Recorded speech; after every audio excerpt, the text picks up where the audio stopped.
Кейін құрметті жақсылар, мынау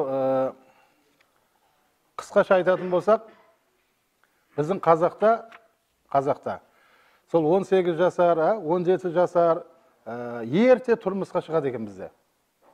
Неге? Біздің қазақ айтады екенде, бала мен қыздың жүрегін шайтан жаламай жатып, тұрмысқа беріңдер, үйлендіріңдер дейді екен да. Ерте үйленгеннің пайдасы да. Кейін біздің қазақ айтады екен, ақымақ кезде үйленсең, ақылды болғанша бала шағаң өсіп қалады дейді екен да.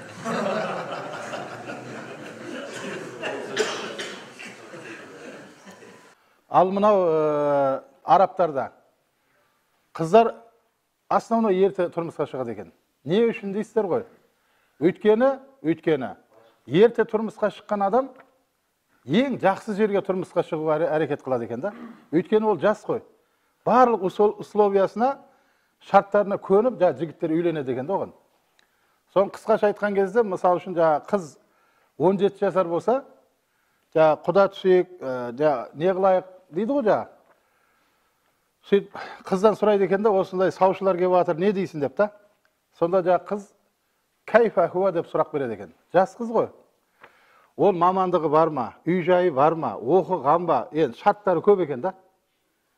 Бірақ соның бәріне тура келеді екен да, қыз сондай мықты жерге тұрмысқа шығады екен да.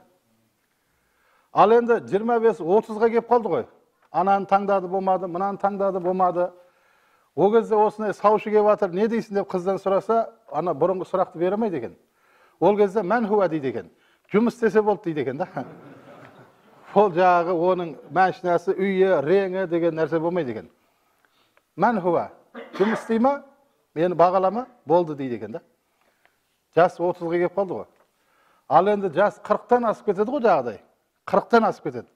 Сол кезде енді саушы келіп жатыр, не дейсің деп қыздан сұраса, айна хуа дейді екен ғой. Қаяқта ол? Әкесі қаяқта?